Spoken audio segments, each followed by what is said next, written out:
z'Imana impaye ngo nkuzanire nuko ugomba kuba mu 2025 wizera Imana kandi usengo yengenga. Amen. Imana ishinze hari no mana ndabizi ushobora kuba warahunze utakiba muri iki gihugu cy'u Rwanda. Imana ntago yahunze nihunga. Imana nta manda gira ngo izarangira. Yes, tubaha ikaze mwese mukurikira Irahindura by Joel TV. Amahoro y'Imana abane namwe aho muherereye ku mihanda zitandukanye. Niba ari mu gitondo gira igitondo cyiza, niba nijoro gira ijoro ryiza. Udafite amahoro mu mutima Imana iguhe amahoro mu mutima. Hanyuma turagushimiye kugenda udutera inkunga, kora subscribe, tera comment n'ibindi. Nkunga yawe ni y'agaciro, turagushimiye. Hanyuma uyu munsi turabona imbere yacu hari umutumirwa uri Irahindura. Uyu munsi twagira umugisha, twabwiye ko tuzatubazanira abatumirwa batandukanye kandi bazanye ikimana batumye cyangwa se baje bapfunyitse iby'Imana bapfunyikiye. Hanyuma reka tubanze tumuhe uyu mutumirwa wacu akanya asuhuza abantu badukurikiye kuri Irahindura by Joel TV. Reka mbwira abantu ngo Yesu nashimwe. Amen. Yesu ahabaho umugisha. Nitwa Ferdinand Uwimpaye, nkabandi umuvuga ubutumwa bwiza bw'Imana. Ndi mu muhamagaro w'Imana. Muhamagawe n'Imana. Yego. Kandi nta gahunda mfite yo kubireka kuko Bibiliya iravuga ngo icyakora bamwemeye bose akizera izina rye, abo ngabo ngo yabahaye ubushobozi bwo kuba abana b'Imana. Rero nge ndi umwana w'Imana. Amen. Mu rugo rw'Imana rero twebwe hari kondisiyo tugenderaho. Izo kondisiyo rero niteguye kuzazubahiriza. Amen. Imana ishimwe. Ndi umugabo nkuko mubibona, mfite umugore mwiza nkuko Imana yabitunganyije neza ikabyaranje kabisesekamo. Imana ibigenza neza. Umva yahinduye amateka nibi. Urumva ngubu abantu nta muntu wapfa kugucishamo ijisho ufite Imana. Oya nibyo. Ubundi Imana yishe igini kaguha umugore kaguha n'umwana. Icyo gini mbwira abantu wenda batarabibona Imana iracyatanga, ntabwo ari ngiye yagarukiyeho. Urumva rero ufite gahunda yo gukora imirimo n'ibitangaza. Rero Imana ndashima Imana ko umuntu umeye kure Irahindura, Imana ibaho umugisha. Amen. Hanyuma utaragera kure waruvuze ngo uri umwana w'Imana. Ese iyo bavuze umwana w'Imana bakavuga n'umuntu w'Imana, ibyo bintu byumva gute? Ari muri tiri itandukaniro wowe wabyumva gute? Ndabikubwira neza cyane ko mwuka bimpaye. Umuntu abantu bose n'ab'Imana. Yego. Ariko mu bantu b'Imana Imana yaremye harimo umwana w'Imana. Amen. Abantu bose n'ab'Imana. Yego. Ariko mu bantu b'Imana harimo abana b'Imana. Yego. Kuba abana b'Imana rero ni kuba abantu bose bararemwe n'Imana. Urumva? Kuba abantu bose bararemwe n'Imana ntabwo bivuze ngo ni abana b'Imana, kuko hari abantu banze kwemera Yesu Kristo. Kandi ijambo ry'Imana rivuga ngo icyakora bamwemeye bose. Bivuze ngo abatemera Yesu Kristo ntago ari abana b'Imana, cyakora n'abantu baremwe n'Imana. Abantu b'Imana rero ndabitandukanyije neza cyane. Imana igumugisha, Imana igumugisha.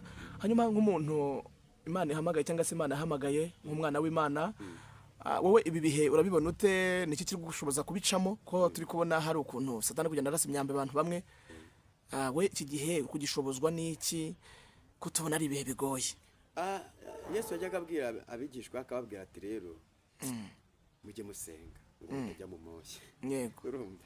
Musenge mutajya mu moshya. Yego. Nimubona ibyo byose bije mujye musenga. Ubundi njya mbwira abantu nkabwira ngo amasengesho ni ikinyabiziga nakumirwa. Yego. Kandi umuntu uri mu masengesho atsinda ibirebeka n'ibitarebeka. Bivuze ngo isengesho rishobora kurwanya mu buryo bugaragara bw'umubiri, ariko rikarwana no mu buryo butagaragara. Wabyumvise? Twebwe turwanya Satani atagaragara tukamutsinda kubera isengesho tuba twasenze. None hari n'abantu turwanya noneho umuntu ugasenga umurozi umureba ukamutwika. Urumva amasengesho akora iby'abantu batatekereza. Umuntu wasobanukiye imbaraga z'amasengesho abasha kunesha ibigaragara n'ibitagaragara. Amen. Imana ishimwe cyane. Amen. Hanyuma urakoze ubwo bantu bose. Ibi bihe nta kindi wabisoboza. Yego. No gusenga. No gusenga. Nidusenga. Banyarwanda nidusenga. Kweli. Nidusenga mbese u Rwanda muravuga ngo u Rwanda rwabaye rwiza. Nidusenga u Rwanda ruzaba uko mutarutekerezaga. Murabona Dubai, u Rwanda ruzaba nka Dubai, ariko nitudasenga ruzaba nka Gihono. Urakoze cyane uvuze amagambo akomeye, amagambo ya gishumba rwose, ugaragara nk'umushumba. Chimimana. Amen. Hanyuma tudatinze hari ibyo imana yagupfunyikiye ndagira ngo usenga imana, cyangwa se ubundi waje wasenze ntabwo wagera kuri kamera utasenze, kereka hari ikindi wenda wadahenzaho kugira ngo utubwire icyo imana yagupfunyikiye, hanyuma dusangize abantu badukurikiranye. Ndibutse ko nta bazimu mfite, yego, abadayimoni baba muri njye, ahubwo nuko nabibwiye ndi mu muhamagaro w'Imana. Imana ishimwe cyane. Amen. Urambwiye ngo naje nasenze, ariko ahantu tugeze tuba tugomba kwafata akaba hafi. Reka mbanze senga. Yego. Uri Imana ishoboye byose, uri Imana rubasha, uri Imana ihindura ibihe n'amateka. Ndakwinginze ntaba ari njye, ahubwo aba ari wowe. Nyoborwe nawe n'abadukurikiye, ubagirire neza, urwaye akire, ufite intambaro zimurwanirire mu izina rya Yesu Kristo. Amen. Hallelujah. Amen. Imana yacu nishimwe cyane. Amen. Uyu mwanya rero Imana yamaye ubuhanuzi buri muri Nahumu ibice bibiri. Umurongo wa mbere. Yego. Abantu bafite amabiriya hari abasanga mu gice kimwe, mu gice kimwe ku murongo wa nyuma. Urumva? Reka tusome mu izina rya Yesu Kristo. Amen. Ibice bibiri, umurongo wa mbere. Dore mu mpinga z'imisozi amaguru yuzanye inkuru nziza, akamamaza iby'amahoro. Yuda we, komeza ibirori byawe byera, higura imihigo yawe, kuko umunyabibi atazongera kunyura iwawe, atsembweho pe. Amen. Umva ubuhanuzi bwa 2025. Kweri. Ubu ni ubuhanuzi. Bibiri ivuze iki? Iravuze ngo dore mu mpinga z'umusozi ngo amaguru y'umuntu uzanye inkuru nziza. Hari abantu bamaze igihe bategereza inkuru nziza. Banyarwanda mutegereje inkuru nziza, ba diaspora mutegereje inkuru nziza, bakozi b'Imana, bahanuzi, abapasteri none umva inkuru nziza bategereje. Nuko ifunguka kwesenge. Buri muntu wese ategereje inkuru nziza. Umva ubuhanuzi bwa 2025. Mu mpinga z'umusozi marayika araje azanye inkuru nziza. Amina. Umva itangazo. Aravuze ngo nzanye inkuru nziza. Nibyo. Ngo nje kwamamaza inkuru nziza. Yego. Ariko hari kondisiyo. Higura imihigo. Anecibwe. Iyo higuye imihigo bituma Imana ikora. Bibiri iravuga ngo guhiga imihigo ntuhigure bitwa no kugutawuhiga. Yes. Rira abakristo banyabo, Imana irashaka ko duhigura iki? Imihigo. Hallelujah. Amen. Umunyakura higura imihigo. Umva rero 2025 ikintu kizatuma wumve wakira imbaraga z'Imana, wakira igitangaza cy'Imana, nuko ugomba guhigura imihigo. Umva uko Uwiteka avuganye nanjye. Aravuze ngo nukuri ngo umunyabibatsembwaho pe. Amina. Ngo dore mu mpinga z'umusozi amaguru yuzanye inkuru nziza, akamamaza iby'amahoro. Imana ishimwe. Abantu benshi babuza amahoro mu mitima, abantu benshi babuza amahoro, babuza umunezero, babuze enekitangine stabiliance. Abantu benshi babuza abagabo n'abagore, dore Satani yasenye ingo nyinshi. Ariko Imana ivuganye nanjye ngo mbabwire ngo mu mpinga z'umusozi amaguru yuzanye inkuru nziza, akamamaza ubutumwa bwiza. Dore araje. Aje kukubwira ngo urugo rwawe rurahari. Amen. Aje kukubwira ngo n'umwaka wa 2025 ugiye kwakiramo igitangaza cy'Imana. N'umwaka wo gutabarwa. Umva inkuru nziza Uwiteka ambwira ngo irinde ikibi n'icyaha, ubundi aje kukugirira neza. Amen. Muri ibyo nimba ngo imigisha yo mu gakiza twara. Ntabwo umurozo zakuroga wizeye Imana. Yego. Nta murozo uzagushobora. Kweri. Ubwo buhanuzi. Nta murozo uzagushobora kuko marayika azanye inkuru nziza ku buzima bwawe. Amajwi ari kukubwira ngo urupfu ku buzima bwawe cyangwa mu muryango wawe, yabwira ngo nukuri nizeye Kristo. Kandi wizeye Kristo ntabwo aneshwa, ahubwo aranesha. Imana ishimwe. Nubwo Satani yariyemera, amaze kwiyemera, nuko Yesu araza amutera igitego cy'umutwe. Nuko Goliyati yiyemeye, nuko Dawidi araza amuca igihanga. Rero twebwe abana b'Imana nitwiyemera, ahubwo icyo dukora nekitangine stable, tukizera Uwiteka. Twebwe igitero tugaba tukigaba mu izina ry'Uwiteka, ntabwo tukigaba mu izina ryacu. Imana ishimwe. Iki kizakubwira ko umuntu yaguye nuko azajya gaba ibitero mu izina rye. Oya, bakristo bene data abanyarwandakazi, mwe kurwana intambaro z'umubiri, murwana intambara z'umwuka. Uru rugamba ni Yesu ruyoboye, ntabwo ari twe. Abantu rero banze kuyoborwa n'iki? Baza kuyoborwa n'umwuka. Bibiri ivuga iki? Ravuga ngo abayoborwa n'umwuka nibo bana b'Imana. Nibo bana b'Imana kweri. Shimwe, Imana ishimwe. Abayoborwa n'umwuka nibo bana b'Imana. ntabwo ushobora kuzabona imana utari mu mwuka. amen. Ngo abayisenga bakwiriye kuyisengera muki mu mwuka no mukuri, mukorera mu mwuka. Imana ni umva ubundi ibintu bigize imana. Imana ni umwuka, imana ni ukuri, urumva? Imana ni urukundo, imana ni urukundo. Ibyo bintu nibyo nubwo mu mana ubundi. amina. N'abakristo rero dukwiye kuba mu mwuka, tukagira urukundo, tukagira n'ukuri. Imana ishimwe, tukagira ukuri. Umukristo utagira ukuri ntabwo aba ari umukristo. Kweri. Kandi dukwiye no kwiyubaha. Ndi kubwira abantu ngo baba simati, babe simati mu mutwe. Umuntu yambare neza, yambare ahesha Imana icyubahiro. Uzi ko buriya abantu batazi ko kwambara neza nabyo ari gukorera Imana. Abantu benshi rero bazi ko kwambara neza uri kunezeza umuntu. Kwambara neza ni umurimo w'Imana. Umuntu wambaye neza bari gukorera Imana. Umuntu uvuga neza bari gukorera Imana. Amen. Umuntu ufasha mugenzi bari kuki abantu batari bamenye ko Imana ikora. Imana irakora. Niyo mpamvu umuntu afata umubiri akawukorera ibyo ashaka atazi ko ari gukora icyaha. Niyo mpamvu tubwira abantu ngo abantu bambaye ubusa ngo bari gukora ibyaha, urumva? Barangize bakaza bakava ngo n'ibyaba barokore, ntabwo ari byaba barokore. Twebwe Imana yaduhamagaye ngo tuvuge ubutumwa bwiza. Rero niba ngewe Imana yarampaye impano yo kubwiriza ubutumwa, we yaguhaye iyo kwambara neza, ambara neza umuzimu ahunge cyane. Imana ishimwe cyane. Umva rero itangazo Imana imaye kuri iyi saha, nuko hari marayika umanutse mu gihugu cy'u Rwanda azanye inkuru nziza. Nuko hari marayika umanutse mu rugo rwawe azanye inkuru nziza.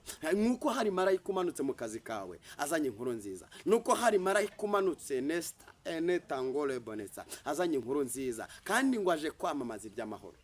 Urumva ikintu kizanye marayika ntabwo ari ukurimbura, ahubwo ikintu kizanye marayika ni ukwamamaza iby'amahoro. Imana ishimwe cyane. Ngo Yuda we ahari Yuda hihorere, ahubwo hashyire Feniyasi n'Emanuel n'andi na Feridina.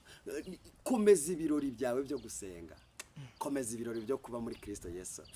Ibiri iravuga ngo abari muri Kristo Yesu nta teka bazacirwaho. Haleluya.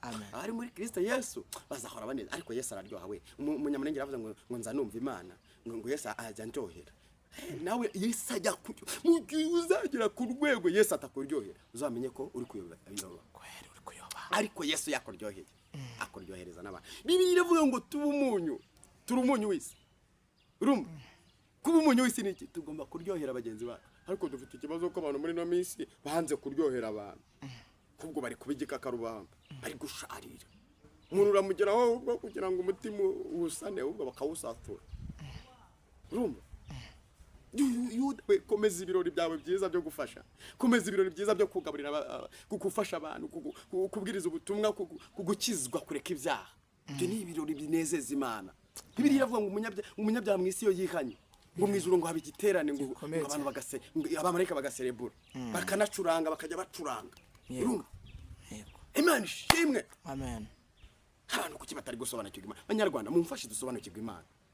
Imana kandi irindi tangazo nuko Imana ituye mu bantu. Ntabwo Imana ituye, ntabwo uko bagiye bababwiriza bakabwira ngo Imana ngo iri mu ijuru. Umukristo yajya gusenga agasenga Imana iri mu ijuru gusa, kandi Imana iri muri twe mwana. Urumva? Imana ibiro yayo ni mu ijuru, ariko ituye mu muntu. Amen. Ijuru ni umuntu, uretse mbasobanurira ijuru. Ijuru ni umuntu, urumva?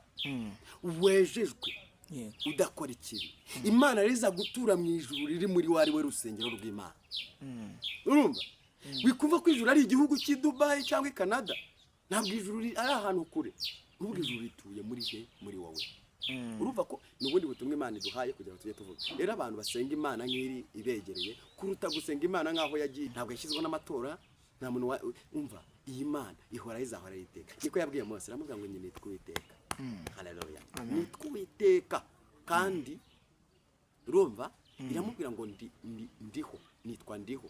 Haleluya. Amen. Uzi icyo bisobanuye Uwiteka? Itangiriro n'iherezo. Kweri.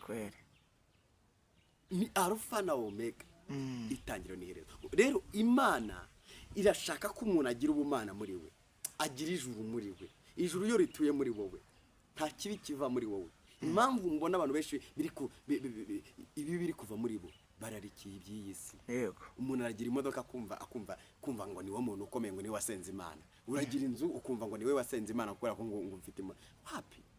ahantu hose hagomba kuba umuntu uciye bugufi tugomba kuba turutana nitwo turaba Imana ikunda abagufi n'abarebare inzobe n'ibikara Imana ikunda kubona utuntu dutatse no mu butunzi rero yibutanze ntabwo twese yaduhera icyarimwe ahubwo ikunda kubona abantu bose bari mu byiciro byose abantu rero basobanukirwa Imana bagere ku rwego Imana ishaka tugeraho Imana ibaha umugisha cyane umva ubuhanuzi rero bwa nyuma ngo umunyabibi atsembweho uburwayi wari urwaye Imana ije kubutsemba ubushomeri wari ufite Imana ije kubutsemba ibibazo wari ufite byose Imana ije kubutsemba kandi Imana iravuze ngo atsembweho pe atsembweho pe burundu kandi Imana iduha umugisha biteka bagiriye neza cyane urakoze cyane mukozi w'Imana umwana w'Imana Imana iguha umugisha hanyuma umuntu agukeneye yagushakira ku nimero bajye kuri Zaburi yacu bazambona amen hanyuma dusengera tugasoza Mana ndagushimiye kuri umukozi w'umuhanga ndagushimiye ko ntambukije ubutumwa ngo bana nanjye kandi ungirire neza y'Imana ni ngote n'ubwaye bungote kandi Uwiteka mwami Imana nyirigabo ngiriga ubuntu nawe kandi amaraso yawe ari ngote mu izina rya Yesu Kristo amen. Yes murakoze nakagaruka Shalom kora share like comment subscribe n'ibindi udusharinge Imana iragumugisha kuri irahindura Joel Shalom.